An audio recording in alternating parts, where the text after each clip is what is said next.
If you have this great business idea, you have to go out and typically get a loan or put a lot of your money and resources and time into developing the product or the business itself. Then you have to put it all together. Then once you have it all packaged and ready to actually bring it to the market, now you have to try to find an audience that actually wants it. And that at that point, the business can either succeed or fail. And it can take a long time. But as a content creator, we do business in reverse. We create an audience that's niched down and focused on and influenced by and excited about a specific product or topic. And all we have to do is put a product in front of them. That's crazy. It's absolutely incredible. So have you ever wondered what separates good content from great content on YouTube? Or how to elevate your brand in a way that not only captures attention, but sustains it, turning viewers into followers and followers into a community? Well, today I'm joined by David Moss Jr., the architect behind the Creator's Playbook, who just came into LeaderPass Studios in Atlanta to film with us, and I'm just telling you, you're gonna love this guy. David's journey from the high stakes of the automotive industry to becoming a digital content YouTuber in 2023 exemplifies the power of being who you are, sharing what you're passionate about, and what you're learning along the way. In my opinion, his playbook isn't just a guide. He hits things that I think are the cornerstone in content creation, in brand development, and most importantly, in audience engagement, all designed to turn your creative endeavors into a profitable venture. So join me as we talk to David about what he's learned, showcasing how impactful content can elevate your passion into a profession and transform you as a creator into an entrepreneur, bringing your visionary projects to life. So let's talk about, YouTube specifically, hearing you teach and being around you for the time I've been, you talk a lot about picking YouTube as the focal point. Just tell me why. Talk about that for a second, because I understand there's a lot of social options, a lot of things, but why YouTube? So I'm a simple guy. And when it comes to putting my time and my effort into creating any type of content, whether it's video, picture, anything like that, I like to see where I can get the best ROI. And when I spend a lot of time creating an incredible short form video, take some time, take some editing. I usually have to put captions. There's some extra skills that go into it. Now, I may be able to do it in a shorter period of time, but in 2 to 3 days, that reel is no longer even relevant. So when it comes to YouTube, when it comes to long form, it might take a little bit more time, some more effort, some more resources. But if I'm creating content on something that is going to be relevant 2, 3, 4, 5 months, or even years later, people can still find it. So my ROI for that video production is going to be much higher. I got you. Not only that, but YouTube is Google. And this might change, but right now YouTube is the massive play. If you're a content creator in the short form platforms, I highly encourage you to dive into long form. Even if you don't want to focus all of your attention, still go for it, because those videos that you're putting together, those videos that you're putting on YouTube, they're going to last for a long time. And people might be able to find it 2 to 3 months or even years later. Yeah, that's the big deal. And also the engagement. I remember you saying the engagement on YouTube was like dramatically higher than other platforms, like 50% or something. It was 50%, and that's currently. I mean, it could change, it could go up, it could go down, but currently the engagement rate on YouTube, if somebody watches your video, the engagement rate is 50%, meaning they've liked it, they've shared it, they've commented on it. Whereas the engagement rate on the next highest platform, which right now is TikTok and Instagram, they're almost neck and neck, was 2%. Meaning of all the views, and that's the crazy thing, the view count is pretty novelty. It's cool when you look at your follower count, your subscriber count, and your view count. It feels cool when that number is really high. But I have some videos that have less than 5,000 views that have brought me in way more money than any of my videos that have over 50,000 views. Okay, why? Well, I mean, what's happening there? Like, why? What would be the reason for that? Well, because they're more specific, they're more niched down, as people would say. And here's the thing with like niching down. If I make a video that's extremely specific on a specific product that people are interested in, and they watch my video and it helps persuade them to make the decision to purchase that, and not a lot of competition is even out there. I'll give you an example. A chip company that I recently started working with, it's called Masa Chips. They're seed oil free, phenomenal company. I absolutely love the owner, absolutely love the product. Seed oil free, organic, really, really good. Plus they're delicious. I realized there was not a single video that lived on YouTube that went over Masa Chips at all. There was a ton of short form content, and I started working with them based off creating short form content. I decided this was going to be a big risk. I'm going to put out a video on YouTube, long form, explaining Masa Chips, explaining how they're made, explaining the company's vision. that video has not more than 2,000 views, but that video brings in conversions every single week. Really? It's really Okay. interesting. That's crazy. So even like when you see, thousands upon thousands of views over what you have, is it the engagement? Is it because you are, I know that's like an individual, you don't have a lot of competition is what I heard you just say there. Exactly. But in other cases, is it because of how you're engaging these people and they're actually feeling more, is there more trust? I mean, what else do you think it is? So I would say that like if you're creating content and you're creating content that's a broad topic, let's say cold plunging, and you just made a long form video on cold plunging. Well, that's a broad topic currently, right? And I'm using that because that's the world that I live in. But insert your niche. If you're in health and wellness and you make a video on general health and wellness, probably not going to get a lot of engagement. It's probably not going to get a lot of views. But if you make something super specific, how cold plunging affects your HRV. There's somebody out there that is curious. There's somebody out there that wants to know how cold plunging affects their HRV. And when they see that video pop up, it's specifically geared towards them and the pain point or the question that they have.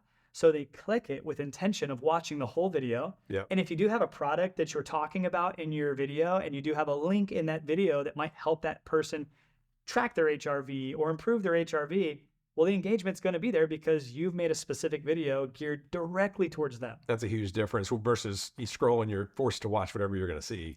This is intention. And I've heard you talk about intention to click and to, I'm choosing to watch it. Absolutely. And that's the power behind YouTube right now. The long form videos is when someone finds your video, they can't accidentally watch it. Whereas on TikTok, Instagram, and any other real short form platform right now, if you're scrolling through it, you might see something that interests you for 5 seconds. You watch it for 5 seconds. It's a minute long and all of the important information is at the end, but you just scroll right past it. You didn't even get the meat and the potatoes. Yeah. But it still shows as a view, and that person gets all excited because they see all these views. But how many people actually converted? How many people engaged? And how many people actually purchased a product?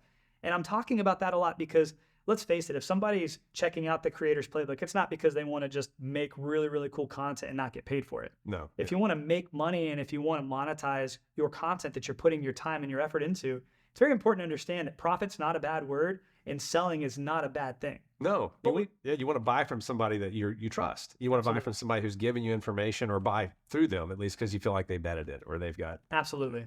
Yeah, it's funny, since you and I met, I'm very aware now of what I personally do and how I search. And I didn't realize how much I search on YouTube. It's crazy. I mean, it's almost not as great. And now I do know that you talk about on Google when you're searching because they're owned. I mean, it's the same deal. Talk about that because now your videos can get served up. I love it. Even on Google. This is the power behind YouTube. YouTube is Google, and most people don't remember the URL to a company that they want to go to. And it's crazy as URLs are expanding to .co, .yahoo. Like there's so many different, like not .com anymore. And a lot of people can't even purchase their own domain name because they're expensive. Or if you have something like tables.com, there's probably already a tables.com. Yep. You got to get creative with it. So if someone's trying to find your website, they're going to go up to the search bar and they're going to type in cool wooden tables, using this as an example because it's sitting right here.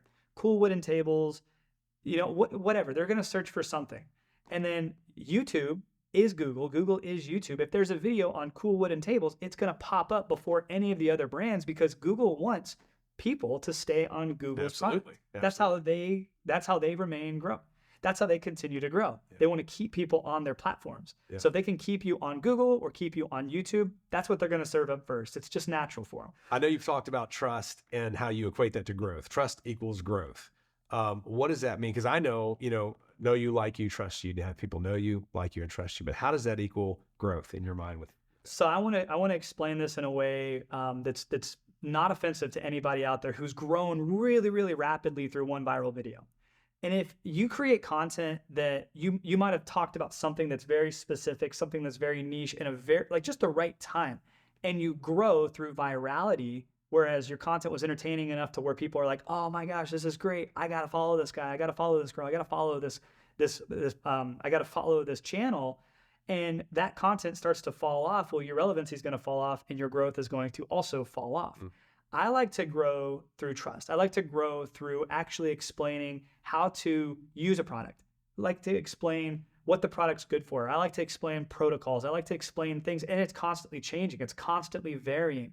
So when I can experiment as a human being and I can put myself through tests, such as like fasting for a certain time period, using a specific health and wellness product, using a specific supplement, and actually share my experience, the growth might be a little bit slower than the viral growth, but the growth is going to be steady, and I'm going to develop an audience of people who are interested in the same things that I'm interested in. Yeah. And when I do that, it becomes fun. Yeah. And they really do start falling in love with who you are. Right. And in the beginning, I know you come from the auto business. You come from being a confident guy. I can see that, and you being around you, it's very winsome. The charisma is clear, and people probably, look at you and go, I don't know if I could do that. Was there, when you first started doing YouTube, did you feel like, and I'm talking about outside of auto, because you talk about walkarounds, and that's what you used to do, and say, here's the car, and which is great. But when you made that step from there to health and wellness, you're not a doctor, you're not an expert that anybody knows, you don't have all these degrees. Was it like, was there a moment of like, should I do this, or fear? I don't want to, throw fear out there, but was it scary? I was scared. Yeah. I was scared to death. I was so scared. But here's the coolest thing. I realized something. There's some power in being new. And this is probably the most difficult thing to being a content creator is once you've established an audience. If you've established an audience based off the topic you're not really that passionate about, there's a massive fear in changing your niche and changing your direction because there's the fear of losing that audience, losing those views. But when you're first starting out, there's so much power in that. People aren't going to watch your video. You're not going to be super jittery. You're not going to be super nervous in front of a massive audience. You're going to be super nervous and jittery in front of a very small targeted audience of people. So get it out. Don't be afraid to video yourself and actually put it out there. The first and the hardest step to becoming a content creator is publishing your first video. First one. Yeah. The first video is the scariest. All of the fears, all of the anxieties. And here's how I started. I started by talking about something I was extremely comfortable talking about. Doing a walk around on a car, no problem for me. Every day. Talking about the value and building value in the product and talking about that with confidence, not a problem. So to me, I was lucky in the fact that I was able to publish my first few videos on a topic that didn't faze me at all. But when I started talking about crypto, or when I started talking about chickens, because I didn't own chickens, I built a chicken coop and I started talking about owning chicken. Really? And I realized, reading my comments, that I was a very, very, very, very, I was a beginner. I knew nothing. I didn't even know the difference between a hen and a what is it called? A hen and a rooster. I still don't. And I own chickens, right? Because I don't have a rooster. All I had was hens, and I didn't know there was even a difference. And I've learned so much. And the cool thing about YouTube, I've realized, is like on TikTok, Instagram, and the other outlets, there's a lot of negativity in the comments. But on YouTube, there's not, because people are intentionally watching your video, not to shame you, not to judge you, but to learn from you, to see what you have to offer. So yes, there was a lot of nerves, there was a lot of fear, there was a lot of worry. And when I started talking about health and wellness, I truly felt like I was not worthy. I truly felt like there's no information that I can share that some professional hasn't already shared. But what I realized very quickly is when I started to lower my guard and just have fun and share my personal experiences, I'm not telling anybody what to do. I'm not telling anybody how to do something or what to buy, but I'm just sharing my experiences. I'm sharing the products that I've used and how they've changed my life. And if somebody wants to follow suit and somebody relates to me and relates to what I'm sharing, well, then that's where it all starts to work. Yeah. And you can do that over time. Yeah. So like your first 5 videos aren't going to be that popular unless you just happen to go over something that's super, like you are at the right time. But just start. But don't worry about it. Yeah, just don't worry about it. Have fun. And you talk a lot about passion, and to me, I can see that because it's your journey in this health space, and you had a real big reason to do it. You were motivated to do it, and you're like, I don't know where to start. And you started watching others, it sounds like, and testing stuff. And then you documented that, and you took that journey, and then others are like, that's kind of what I'm going through. That's what I'm doing. So which is great. So that passion does kind of fuels that. It totally fuels it. And the craziest thing is I was born and raised in Florida. So getting into cold water was never anything that I experienced growing up. The coldest water I ever jumped in is when I surfed, and we would surf during the winter, and I would be in a full suit with the hoodie, the beanies. I mean, I would be fully covered. So like I didn't even feel that cold water. I actually thought getting into cold water was harming you. So you're talking about plunge pools. I'm talking about cold plunging. Yeah. So like the first video that I produced that really went crazy was my DIY cold plunge video. And it happened to be at a time where there wasn't a lot of content around cold plunging, and it just blew up. It was just happened to work out for me. The timing was perfect. Okay. But I had never even experienced cold plunging. I had never even experienced cold water therapy until a friend of mine encouraged me and influenced me to go jump into a frozen river when we were snowboarding.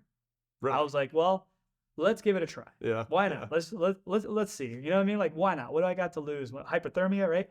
So I did it, and I felt the ultimate reset. I felt just incredible. I got out of that. I felt like alive again. I felt like the mental fog just disappeared that I was dealing with at the time.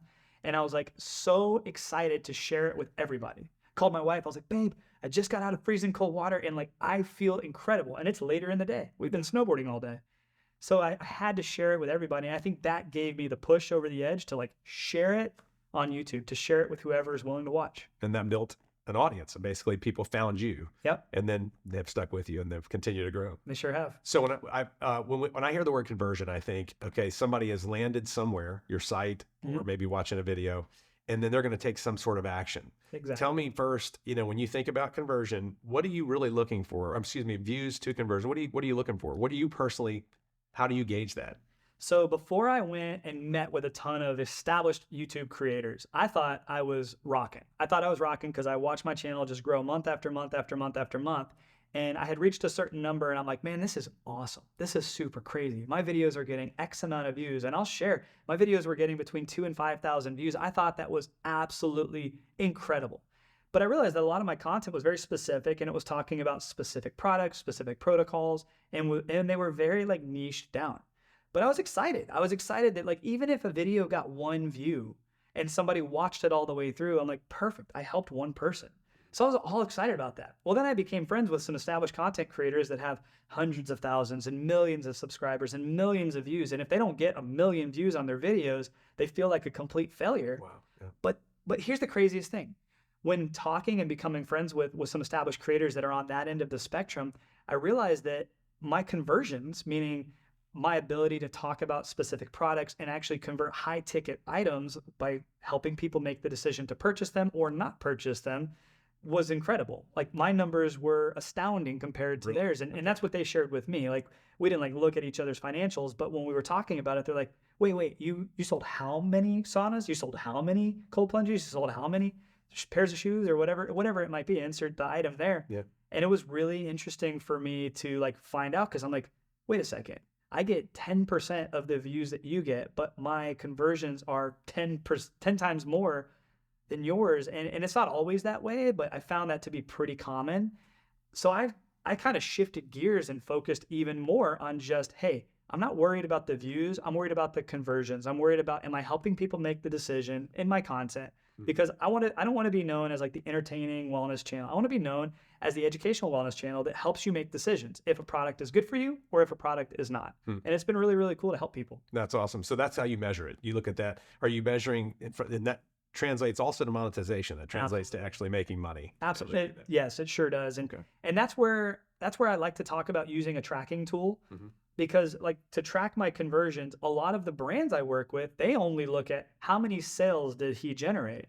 But I like to look at how many times did somebody click out of my video and go to their website. Because being in automotive, we had to micromanage our website all the time. We had to make sure that pictures were attractive. We had to make sure that pricing was competitive. We had to make sure that the funnel of this leads somebody down the road of purchasing or not purchasing is improved and improvised on a constant basis. So if I have the data and I can say, hey, this month I had 1,500 people visit your website through my 1 video. You mean if you're talking to them? When I'm talking to a brand. Yeah. And I do. I like to have constructive conversations with the brands that I work with, the brands that I believe in. And I can show them, hey, 1,500 people or whatever the number is actually left my YouTube channel to go to your website. And yes, whatever percentage converted, whatever percentage purchased, but that's a massive opportunity to remarket, to retarget, to actually put some more information in front of them, to maybe have a pop-up with an extra discount code. Like it's been really cool to actually work with these brands as like a business consultant too. That's cool. And help them, because a lot of them are new. A lot of them have just started out and just happen to have an incredible product and don't know all these ins and outs that I've had to learn through being in automotive for 20 years. That's awesome. Yeah. So you took something that you spent 20 years doing and looking at that, data, because it drove sales, it drove the business. Exactly. And now instead of getting, infatuated with how many views do I get, you can actually go to a business and say, hey man, this is how many people I sent to your site, which is kind of, you did your job. Exactly. Whether they buy or whether they can manage those leads, you can't do that part. Exactly. And that's the coolest thing about tracking this too, is like my dad used to always tell me, and he still always tells me, is I would rather get paid on the business that slipped through the cracks than the business we actually retained. And when you can see the data, when you can see that somebody spent an hour on your website, but they didn't make a purchase, you have to ask yourself as a business owner, why? What are some of the reasons that somebody spent so much time and they actually made an intentional action to go to that website, to go to that product page, to learn more about that product? Why did they not purchase? And as a business owner and a product developer, that's the important questions that you have to ask yourself. But without the data, without the information, without the content creators that are constantly providing an audience for you, for your products, then there's no growth. And I think that's one of the coolest things. If content creators and businesses can work a little bit more cohesively and actually use the data from the content creator to grow their business, it's in my mind, it's amazing exponential growth that can happen. I think of influencers, and I think of the big influencers and how they've made money from all these brands. But you talked about it's no longer, they're not necessarily going after the big names. They're not. Yeah. Why? And what? They can't afford them. Yeah, true. Think about this. Mr. Beast is incredible. And I love what he's created. And everybody knows Mr. Beast now. He's a household name. The guy could produce a video literally of him rubbing this table and it would get millions of views, which would create millions of dollars in ad revenue. The cool thing about him, from what I have learned, is that he wants to put out insanely awesome videos, and he invests a ton of money into putting out insanely awesome, entertaining videos. But here's the craziest thing. Mr. Beast had this massive audience, and he was selling merchandise, and he was selling some small things here and there. He started a chocolate company, and it's one of the fastest growing companies in America. He's absolutely crushing it because he had an audience. He could literally put out a clothing company. He could put out any company that he wants, and it would almost immediately succeed, I would say. Yeah. Now, there's some things that are difficult. There's some businesses that are very, very tough to run. There's some products that are very difficult to innovate. But man, chocolate, he figured it out with that. That's great. And he's done a great job. But a lot of the companies can't afford to even advertise on Mr. Beast's channel. A lot of the companies can't afford to do a brand deal with him because it wouldn't be fair to him. He's getting more views per video than the Super Bowl got. Wow. And the Super Bowl gets $7 million for a 30-second commercial. That's crazy. How much do you think a 30-second commercial on a Mr. Beast video would be? Wow. It would be most companies' entire annual budget or more. Man. So that's the hard part for him, and that's the hard part for the bigger creators, but that's also the power in being a smaller and up-and-coming creator is the brands can afford you, and they can afford to experiment with you. Yeah, which is awesome. And it in Creator's Playbook, and I want to talk about that, you talk about it, this is kind of business in reverse. And that's what you were just describing in my head as you were talking about his audience. Yep. Tell us what that means. It's really fascinating, the way you can approach and thinking about being an entrepreneur, thinking about how to build your business now with these techniques and these strategies is all about the audience. It's incredible. Being a content creator is amazing.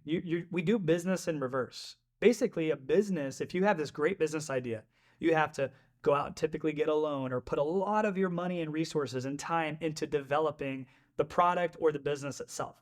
Then you have to put it all together.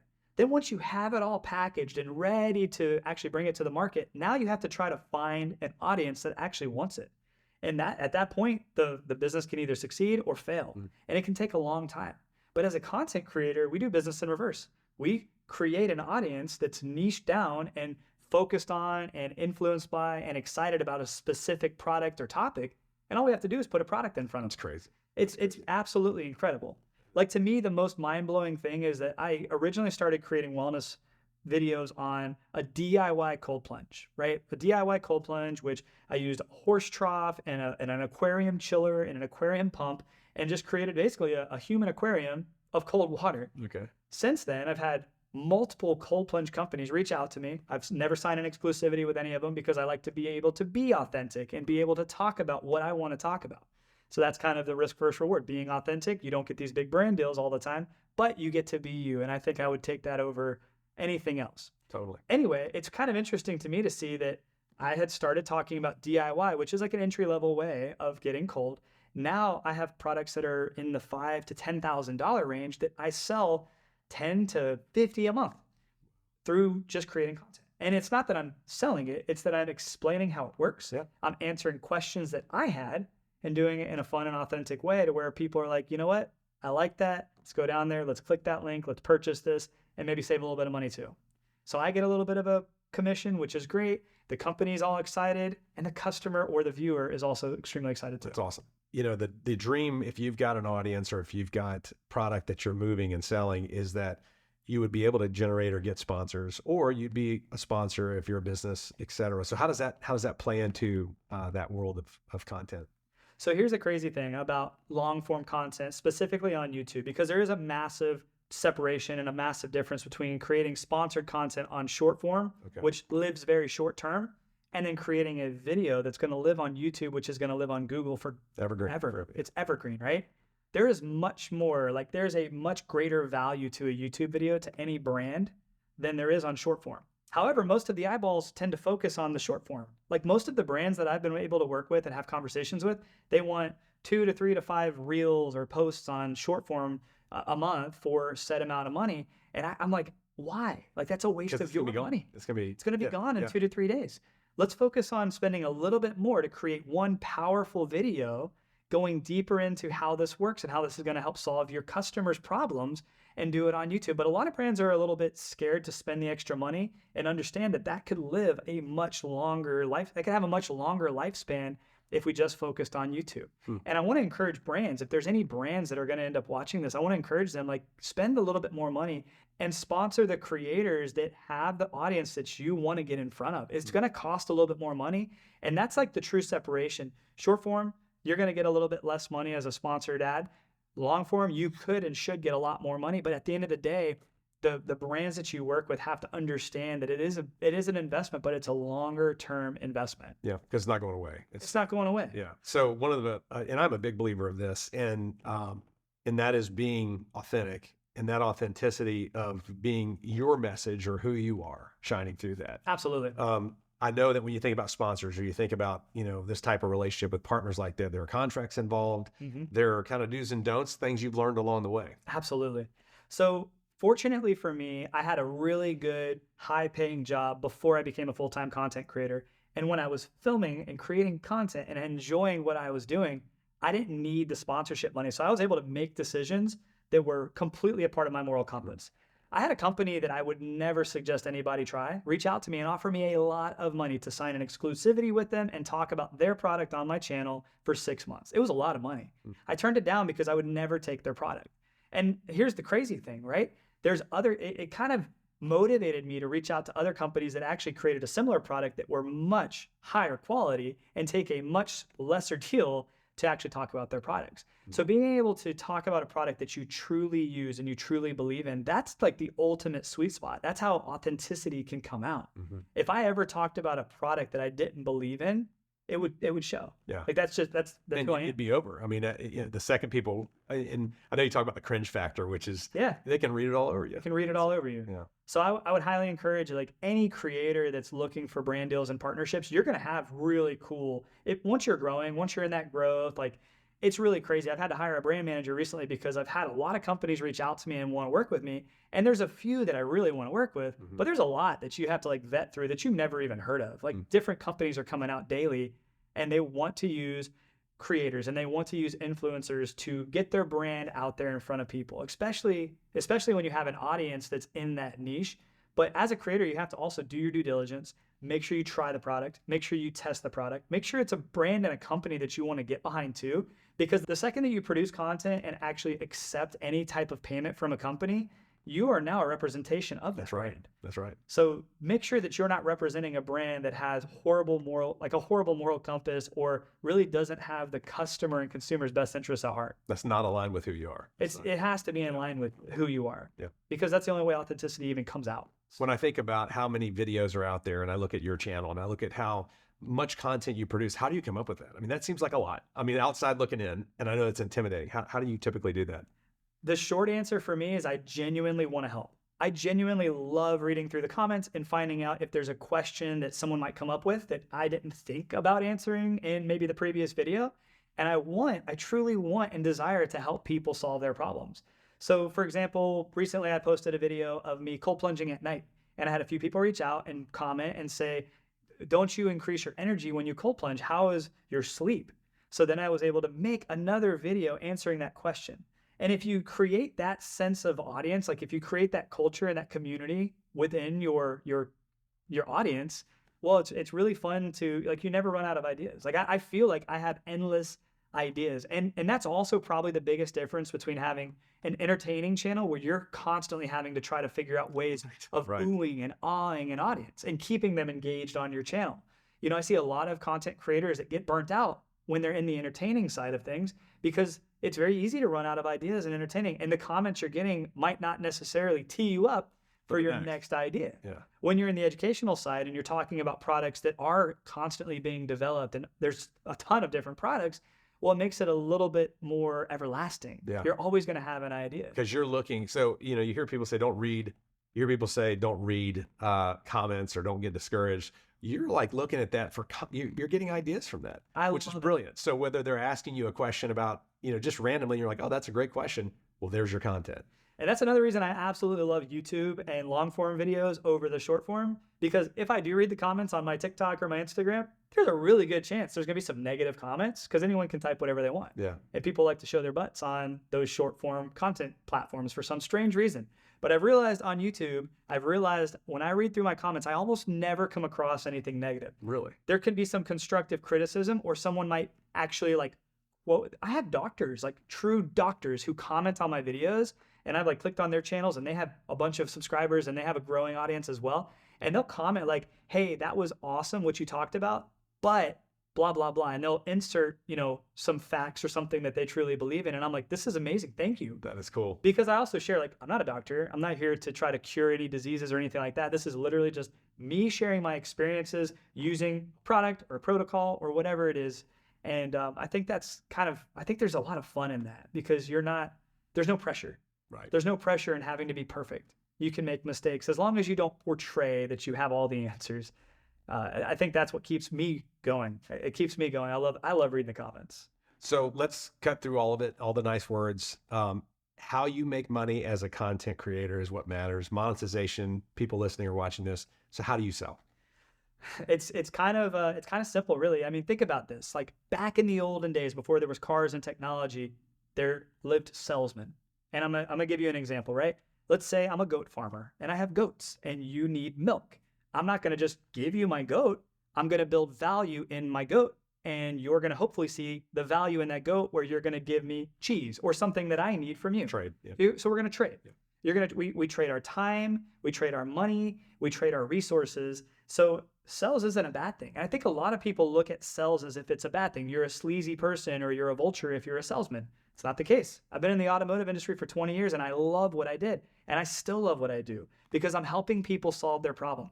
So the second that people realize that people need people to help them make decisions, I think we'll all be a little bit more comfortable with the whole sales title. Yeah. Now, I don't consider myself a salesman in what I do currently, but I do like to consider myself someone who helps people make decisions. And there's a lot of products that can help people improve their lifestyles, and I like to talk about them on my channel. Mm-hmm. So the first step to selling anything, because I want to just kind of cut to the chase, like you said, the first step to selling anything is to sell yourself.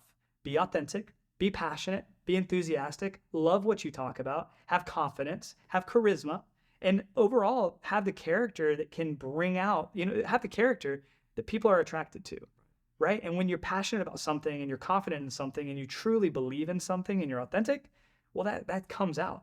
The second step is sell the product, right? So you sell yourself, then you sell the product. The product is whatever it is that you're talking about. It could be a course, it could be a protocol, it could be whatever it is that is the next step for that viewer. If that viewer's next step is purchasing a product that you're talking about or reviewing, well, you need to sell yourself first, sell how you've used it, and then sell the actual product and how it's actually helped you in whatever it is that you're using. And there's so many different examples. So like as I'm sharing examples, I like to talk about products and courses because that's what I like to do. But maybe it's a protocol. Maybe it's a way of cooking. Maybe it's a specific brand. Maybe fill in the blank, right? But sell yourself by being authentic and then sell the product. Don't do it in reverse. Don't start by selling the product. Start by selling yourself. Makes sense. So when I work with a lot of speaker authors and people who genuinely have unique ideas. And when you are impacted, I think about impact. You've said that a lot. Mm-hmm. You're passionate. You want to see if this impacts one person. The creator's playbook impacts one person. That's the starting point, I guess, of who you are and what you want to do. But to do that, and even to come to LeaderPass here and do your filming, that you've got to be vulnerable. There's a certain amount of vulnerability. Talk about that, because it's scary, but also there's a big reason why. So the first thing I'm going to say is I am not perfect. I make a ton of mistakes, and I believe in failure. I believe if you're not failing, you're not trying. And I actually chase it. I actually try to fail at things so that I can learn what not to do. I'm kind of in, I don't know, maybe that's the reverse psychology on myself, but I let people in. Most of my videos are at my house with my kids, with my family, with me shirtless. Like, and I'm not a good looking dude. Like, there's a lot of room for improvement here, but I'm vulnerable. I let people in. I lower my guard. I let you know about my mistakes. I let you know how I truly feel about a product. I let you know how I truly feel about things that are coming up and topics that are coming up. And I feel like when I can be authentically me, I feel like when I lower my guard and I become vulnerable and I let strangers into my world, I feel like there's a level of relatability. I feel like there's so much fakeness in the world. Everybody has it all figured out. Everyone's taking pictures in front of fancy cars, private jets, nice watches, all this stuff. I'm just a simple dude. I have a rubber wedding ring. I wear all black because it's just simple and it's me. And truly, like, I'm not trying to really impress anybody. I'm trying to help people. And when you have that heart and when you really want to just help people, well, then I feel like vulnerability is just a natural part of that. It's just a natural part of the process. And that to me connects with others, I think, is where I see that. Yeah. Because people, they respect it. They may be surprised by it because it's rare. Yeah. But when they see it, they're attracted to it. And I agree. They feel like they really are getting to know you. I agree. And that's what I'm attracted to. You can see when people are being real, and you can see like real raw emotion on people when you're listening to someone speak, when you're watching somebody on television, or when you're meeting somebody face to face. And I feel like the real factor behind human beings is just diminished with a lot of the social media. And I have to share this because I think it's super important. Like, when I first decided I want to become a content creator, there was a massive, almost like not panic attack, but there was a massive like amount of pressure I put on myself, because now I'm making a commitment to share my life.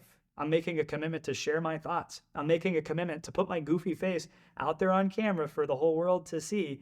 And there was a lot of pressure that fell on myself because I started thinking like, what if people judge me? What if people don't like that I have big ears? What if people don't like that I have a mullet or a mustache? And then I started to embrace it. Like, I did the mustache as a joke, and now it's a part of my character. You know what I mean? I started not wearing a shirt because I have a dad bod, and I'm not ashamed of it. And it became a part of my character. And becoming vulnerable, I don't know, it humanized me. And I enjoyed watching back my content. I enjoyed seeing that I let my guard down, that I let people in.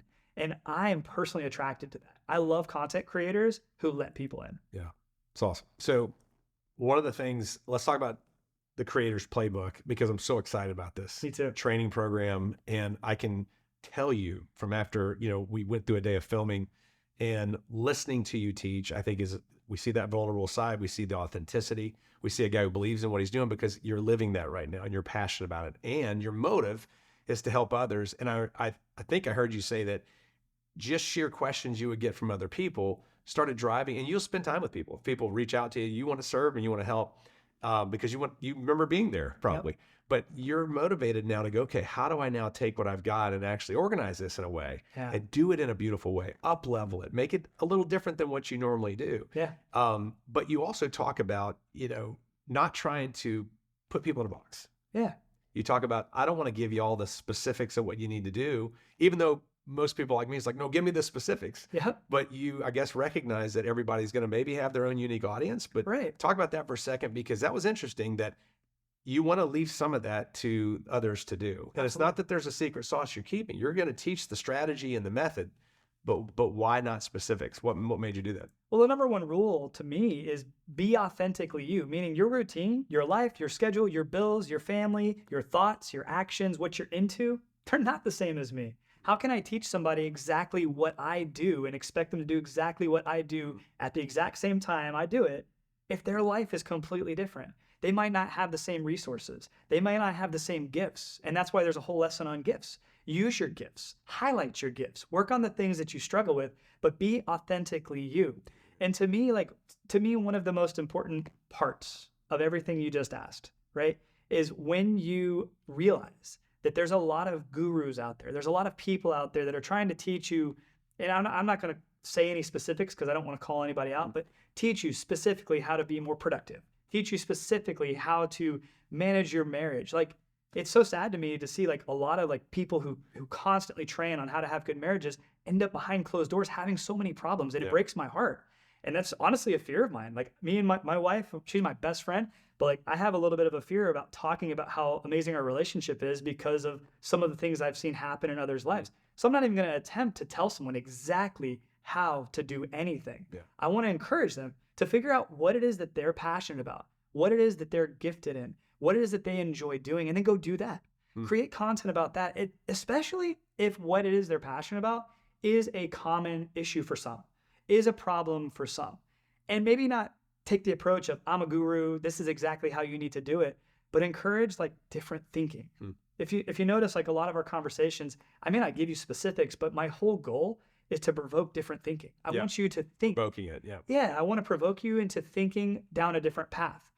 You could be an incredible content creator. Anyone watching this can be an incredible content creator. There's an audience out there just waiting to come across your content. But if you never video yourself, if you never put it out there for others to see, if you never even attempt to solve somebody's problems, then you'll never know what being a content creator can be for you.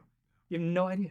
The creator's playbook is so cool because it, I think, gives a starting point for everybody. You're such a good teacher, a genuine person, but also you're hitting things that I guess you're hearing from your followers or subscribers ask you, about whether they're pitfalls or common mistakes. And I know you go through that in detail, and it's worth it. I mean, those are big time savers for people. But what's a recent one that you've when you think about common mistakes that people are going through or asking about? So a big common mistake, or really a big concern that a lot of my friends who are established content creators who I've been having conversations behind closed door with, they're curious, but also concerned. They have these large audiences, and most of their content has been educational, entertaining, but they've never pitched a product. They've never been in sales. Maybe they have no idea how to talk about a product to their audience, and they're afraid that they're going to run their audience off. Right? They're afraid that they're going to run their audience off. So one of the biggest fears that I would try to help you overcome is, instead of like doing all of your content one specific way where you've never talked about a product and then all of a sudden having like a big sales pitch piece of content, continue down the same path, make the same style content that your audience likes, but just include the product. And instead of, so let me really explain it, like in real time. When you do start working with brands, they're going to have specific deliverables. Say you sign a partnership deal with said brand and they want you to make one dedicated video on YouTube for them, right? Well, there's two things. One, you're typically going to get paid for performance as an affiliate and a partnership. Most of the time you can get both if you ask for it and it's a brand that wants to work with you. So let's say you have the partnership deal and their deliverable is one dedicated YouTube video. Just using this as a real-time example, right? And partnership, just for people listening, what is the difference between partner and affiliate? A partnership is they're going to pay you a dollar amount no matter how many sales come from it. Okay, so it's not tied to the sale. It's not tied to the sale. It's just because you are doing that. Because you are basically, you're a billboard. Okay. So a partnership is basically like a billboard where it's just they're paying you to advertise, to basically do just one dedicated video. And here's the problem. A lot of creators with an established audience can see that that was a partnership, and your views are going to be down, your engagement's going to be down, and that's the fear. The fear for any established creator is, once I pitch a product, I'm going to lose my audience. Well, that's not the case if you do it right. And my encouragement is going to be, don't deliver that video right away. A matter of fact, what I would say is to deliver a few different videos, because you're more than likely going to have a partnership and an affiliate side of that commission too. So do more content than they're even asking you for. Over deliver. And that'll also help you too, because you can include said product in a video that's not the dedicated video, but in a video, and maybe just tease it. Have it in the video. Maybe talk about it. Oh yeah, I actually choose to use this. Don't even talk about what it is. Don't pitch it. Let the audience ask you. They're going to. That's been the craziest thing. Like, as I've started to get into some different health and wellness products, like I've had people say, hey, what was that? And you almost get to tease the audience as to what product you are about to talk about. Let them ask you for the content. And you might not get anybody. Nobody might ever ask that question, and that's okay. Tease it. Talk about, let the product be a part of your previous content, doing whatever it is that your typical niche is. And then when you do that dedicated review, you can even say, as long as people are asking, because they probably will, hey, I've had a lot of people ask me about this productivity sheet that I use. I've had a lot of people ask me about this cold plunge that I've been getting into. I've had a lot of people talk about this supplement that I've been taking for focus. So here, let me go ahead and go over it in detail. Now your audience isn't shocked that you're doing a sales They've been pitch. asking for it. They've been asking for it. Let your audience ask you for the content that you have to deliver. Super smart. Pre-plan anticipation. Understand that if you are an entertaining channel and you're doing a product review, your audience is going to be shocked. So go ahead and tease it. Talk about the product in your entertainment, and then let people ask you for the dedicated video. Works every time. So I want to talk about the creator's playbook and why you're taking this step. It's a little different than what you normally do. Come into LeaderPass, come into the studio, spending a day with us, and why this kind of elevated approach, and what are you hoping to accomplish with the content and the impact? So it's a great question, and it's an easy question for me to answer. See, I've been in training and leadership and culture my entire career. To me, training people and helping people grow from point A to point B has always been a part of who I'm passionate about being. It's always been a part of me. So when I stepped out of automotive and that day-to-day giving a sales meeting, training people, helping people overcome their problems and the objections that they're constantly having to go through, like, I felt like a big part of me was missing. And I felt like that big part of me that was missing, I couldn't even bring out, because now creating content about health and wellness, how do I create a course on health and wellness? How do I create any type of training to help people around health and wellness? So I started to actually ask my audience, I started to ask them, hey, have you ever wanted to be a content creator? Because what I've learned and how I've been able to grow and how I've been able to subsidize all my income through just being a content creator is apparently pretty impressive compared, like, from what people have said. And I feel like a lot of the things that I do, I literally learned from automotive. I learned over the past 20 years of experience being in leadership, being in automotive, because it's a tough business. Yeah. Anyone in automotive will tell you it's a grind. It's constantly changing. It's constantly getting more and more difficult. So we had to become resilient if we wanted to be successful. We had to learn how to be forward thinking. We had to learn how to market. We had to learn how to brand. We had to learn how to get in front of people and become just a consideration for our customer base and our audience and our market. So taking that and applying it to creating content has helped catapult me to levels I didn't think were even possible ever. And I'm just getting started. I've only been doing this full time for 6 months as we're filming this. That's crazy. That's crazy. Full time, right? Which is really, it's a blessing. It's absolutely amazing. But it also, like, sparked something in me. You see, a few months ago, I was asked to go on a podcast with a friend of mine who's an established content creator, and he's creating a course as well. But his course is a little bit more geared towards people who want to become a content creator and haven't started yet. From scratch. From scratch. But I highly recommend, if you're searching for a way to just start, there's a lot of free content on YouTube that can teach you just the back ends of how to even, like, publish a video. This is a little bit more next level. This is more about painting the picture of how to actually create an income and actually, make money creating content about things that you're passionate about. So anyway, flashback.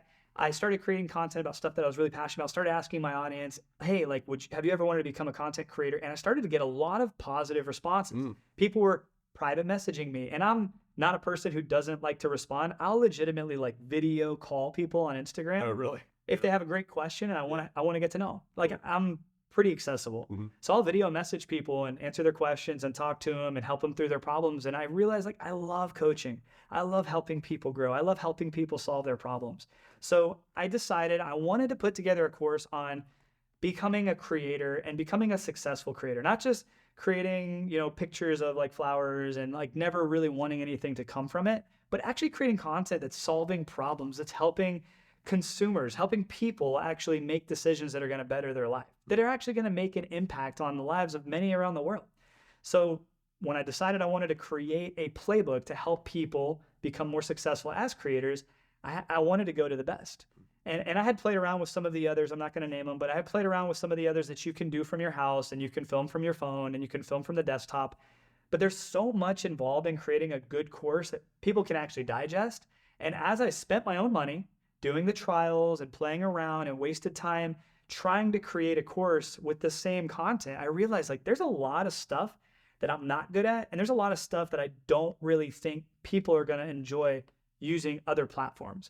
When I came across LeaderPass, I'm like, this is like Netflix for learning. Like, it's super easy to digest. Everything was just, from what I got to see, it just seems so user-friendly. And to me, like we had talked about, I wanted to make sure that anybody who ever attempted to go with my course, to go with the Creator's Playbook course, I wanted to make sure that their experiences was going to be the best. Yeah. And that's why I chose LeaderPass. I mean, truly, this has been a first-class 5-star experience.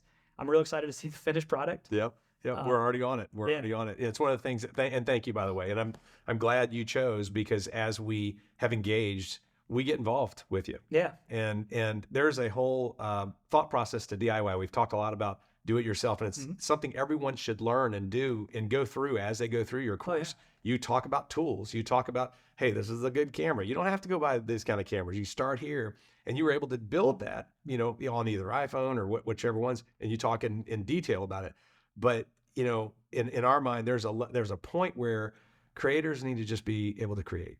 And to be able to kind of take the load and shoulder the load. And that's what was exciting once you crossed over. And in my mind, it was almost like, this guy's got, 50,000 plus subscribers at the filming right now. I know it's going up, and people are engaged with him. He's got great monetization happening, selling products, brands are pursuing him. And I think you kind of already got your channel. You already got it going on. But I think once you and I engaged and kind of got into it, it's like, you know what if we could take that load for you, make it look first class, make it look like master class, make it look like something that you can't do. You probably could do it eventually, but boy, that's going to take a lot of time to do it.